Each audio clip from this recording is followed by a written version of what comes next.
Praise the Lord. Greetings to you all in the name of our Lord and Savior Jesus Christ.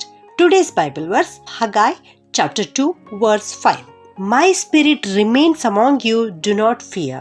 ಹಗ್ಗಾಯನ ಪ್ರವಾದನೆಯ ಗ್ರಂಥ 2ನೇ ಅಧ್ಯಾಯ 5ನೇ ವಚನ. ನನ್ನ ಆತ್ಮವು ನಿಮ್ಮ ಮಧ್ಯದಲ್ಲಿ ನೆಲೆಗೊಂಡಿರುವನು, ಹೆದರಬೇಡಿರಿ. ನನ್ನ ಆತ್ಮವು ನಿಮ್ಮಲ್ಲಿ ನೆಲೆಗೊಂಡಿರುವುದು, ನನ್ನ ಪರಿಶುದ್ಧಾತ್ಮನು ನಿಮ್ಮಲ್ಲಿ ನೆಲೆಗೊಂಡಿರುವನು. ಆದುದರಿಂದ ನೀವು ಭಯಪಡಬೇಡಿರಿ, ನೀವು ಹೆದರಬೇಡಿರಿ ಎಂಬುದಾಗಿ ದೇವರು ಇವತ್ತು ನಮಗೆ ಅಭಯ ವಚನವನ್ನು ಕೊಡ್ತಾ ಇದ್ದಾರೆ. ಪ್ರಿಯರೇ, 2ನೇ ಕೊರಿಂಥ್ಯ 3ನೇ ಅಧ್ಯಾಯ 17ನೇ ವಚನದಲ್ಲಿ ನಾವು ನೋಡ್ತೇವೆ, ಕರ್ತನ ಆತ್ಮನು ಯಾರಲ್ಲಿದ್ದಾನೋ ಅವರಿಗೆ ಬಿಡುಗಡೆ ಉಂಟು ಎಂಬುದಾಗಿ. ಹೌದು, ದೇವರ ಆತ್ಮನು ನಮ್ಮಲ್ಲಿರುವಾಗ ನಮಗೆ ಬಿಡುಗಡೆ ಉಂಟು. ನಮಗೆ ಯಾವ ಥರವಾದಂಥ ಒಂದು ಬಂಧನ ಇರುವುದಿಲ್ಲ. ಎಲ್ಲ ವಿಧದಲ್ಲಿ ನಮಗೆ ಬಿಡುಗಡೆ ಉಂಟಾಗುತ್ತದೆ. ದೇವರ ಆತ್ಮನು ನಮ್ಮಲ್ಲಿರುವಾಗ ನಮಗೆ ಬಿಡುಗಡೆ ಉಂಟು. ಪ್ರಿಯರೇ, ನಾವು ಭಯದಿಂದ ಜೀವಿಸಬಾರದು ಎಂಬುದಾಗಿ ದೇವರು ಬಯಸುತ್ತಾರೆ. ನಾವು ನಮ್ಮ ಭವಿಷ್ಯತ್ತಿನ ಕುರಿತು ಚಿಂತಿಸಬಾರದು, ಆ ಭಯದಲ್ಲಿ ನಾವು ಇರಬಾರದು ಎಂಬುದಾಗಿ ದೇವರು ಬಯಸುತ್ತಾರೆ. ನಾವು ನಮ್ಮ ಮಕ್ಕಳ ಕುರಿತು ಚಿಂತಿಸಬಾರದು, ನಾವು ನಮ್ಮ ಮಕ್ಕಳ ಭವಿಷ್ಯತ್ತಿನ ಕುರಿತು ಯೋಚಿಸಬಾರದು, ಚಿಂತಿಸಬಾರದು ಎಂಬುದಾಗಿ ದೇವರು ಬಯಸುತ್ತಾರೆ. ಆದುದರಿಂದ ನನ್ನ ಪ್ರಿಯ ದೇವಜನರೇ, ನಾವು ಭಯಪಡುವುದು ಬೇಡ, ನಾವು ಹೆದರುವುದು ಬೇಡ. ಇದು ಬಹಳ ಕಷ್ಟಕರವಾದದ್ದು. ನಮಗೆ ಒಂದಲ್ಲ ಒಂದು ರೀತಿಯ ಭಯ ಉಂಟಾಗುತ್ತದೆ. ನಮ್ಮ ಜೀವಿತದಲ್ಲಿ ಅನೇಕ ವಿಧವಾದ ಸಮಸ್ಯೆಗಳು ಉಂಟಾಗಿ ನಾವು ಭಯಕ್ಕೆ ಒಳಗಾಗುತ್ತೇವೆ. ಆದರೆ ಇಲ್ಲಿ ದೇವರು ನಮಗೆ ಹೇಳ್ತಾ ಇದ್ದಾರೆ, ದೇವರ ಆತ್ಮ ಎಲ್ಲಿರುತ್ತದೋ ಅಲ್ಲಿ ಬಿಡುಗಡೆ ಉಂಟು ಎಂಬುದಾಗಿ. ಕರ್ತನ ಆತ್ಮನು ನಮ್ಮ ಮಧ್ಯದಲ್ಲಿ ಇರಿಸುವಾತನಾಗಿದ್ದಾನೆ. ದೇವರು ನಮ್ಮಲ್ಲಿರುವ ಭಯದ ಆತ್ಮವನ್ನು ತೆಗೆದುಹಾಕಿ ದೇವರು ನಮಗೆ ಬಲ, ಪ್ರೀತಿ, ಶಿಕ್ಷಣದ ಆತ್ಮವನ್ನು ಕೊಟ್ಟಿದ್ದಾನೆ. ಆದುದರಿಂದ ನಾವು ಭಯಪಡುವುದು ಬೇಡ. ದೇವರು ತನ್ನ ಆತ್ಮವನ್ನು ನಮ್ಮಲ್ಲಿ ಇರಿಸುತ್ತಾನೆ.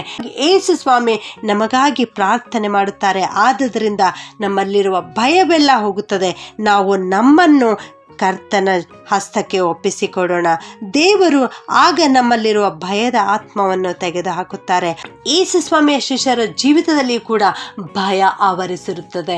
ಯೇಸು ಸ್ವಾಮಿ ತನ್ನ ಶಿಷ್ಯರೊಂದಿಗೆ ಈ ಲೋಕದಲ್ಲಿ ಇರುವಾಗ ಅವರೊಟ್ಟಿಗೆ ಇರುತ್ತಿದ್ದರು, ಅವರೊಟ್ಟಿಗೆ ಊಟ ಮಾಡುತ್ತಿದ್ದರು, ಅವರೊಟ್ಟಿಗೆ ಅನೇಕ ಸ್ಥಳಗಳಿಗೆ ಹೋಗಿ ಪ್ರಾರ್ಥನೆ ಮಾಡುತ್ತಿದ್ದರು, ಅನೇಕರಿಗೆ ಗುಣಪಡಿಸಿದರು, ಅನೇಕರಿಗೆ ಭಯದಿಂದ ಬಿಡುಗಡೆ, ದುರಾತ್ಮನಿಂದ ಬಿಡುಗಡೆ ಕೊಟ್ಟಿದ್ದರು.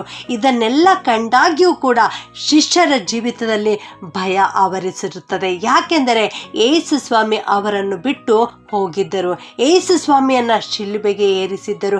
ಆಗ ಶಿಷ್ಯರ ಜೀವಿತದಲ್ಲಿ ಭಯ ಉಂಟಾಗುತ್ತದೆ. ಅವರು ಒಂದು ಕೋಣೆಯಲ್ಲಿ ಕುಳಿತುಕೊಂಡಿದ್ದರು. ಆಗ ಯೇಸು ಸ್ವಾಮಿ ಅವರ ಮಧ್ಯದಲ್ಲಿ ಇಳಿದು ಬಂದು, ಭಯಪಡಬೇಡಿರಿ, ನಿಮಗೆ ಸಮಾಧಾನವಾಗಲಿ ಎಂಬುದಾಗಿ ಹೇಳುತ್ತಾರೆ.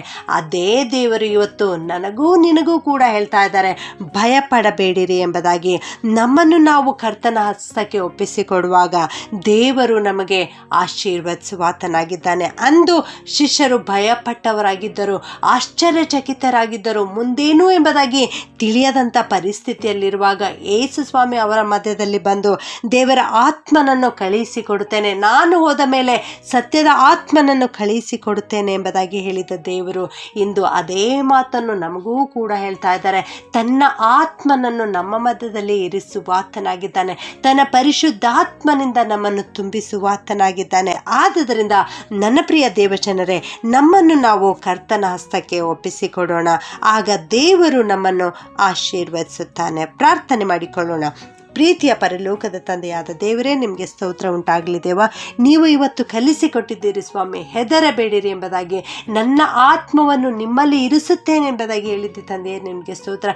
ಪರಿಶುದ್ಧಾತ್ಮನಿಂದ ತುಂಬಿಸ್ತೇನೆ ಎಂಬುದಾಗಿ ಹೇಳಿದ್ದೆ ತಂದೆಯೇ, ಸ್ತೋತ್ರ. ಸತ್ಯದ ಆತ್ಮನನ್ನು ಕಳುಹಿಸಿಕೊಡ್ತೇನೆ ಎಂಬುದಾಗಿ ಹೇಳಿದ್ದೆ ತಂದೆಯೇ, ನಿಮಗೆ ಸ್ತೋತ್ರ. ಹೌದು ಸ್ವಾಮಿ, ನಾವೆಲ್ಲರೂ ಒಂದಲ್ಲ ಒಂದು ರೀತಿಯಲ್ಲಿ ಭಯಕ್ಕೆ ಒಳಗಾಗಿದ್ದೇವೆ. ದೇವ, ನಮ್ಮನ್ನು ಆಶೀರ್ವದಿಸು. ನಿಮ್ಮ ಆತ್ಮ ನಮ್ಮಲ್ಲಿ ಇರುವಾಗ ಆ ಭಯ ನಮ್ಮನ್ನು ಬಿಟ್ಟು ಹೋಗುತ್ತದೆ. ಕರ್ತನೆ, ನಾವು ಇನ್ನು ಮುಂದೆ ಯಾವ ವಿಷಯವಾಗಿಯೂ ಚಿಂತಿಸದೆ ಕರ್ತನೆ, ನಿನ್ನ ಹಸ್ತಕ್ಕೆ ನಮ್ಮನ್ನು ನಾವು ಒಪ್ಪಿಸಿಕೊಟ್ಟವರಾಗಿ ಸಂತೋಷದಿಂದ, ನಿರ್ಭಯದಿಂದ ಜೀವಿಸಲಿಕ್ಕೆ ಸಹಾಯ ಮಾಡುತ್ತದೆ.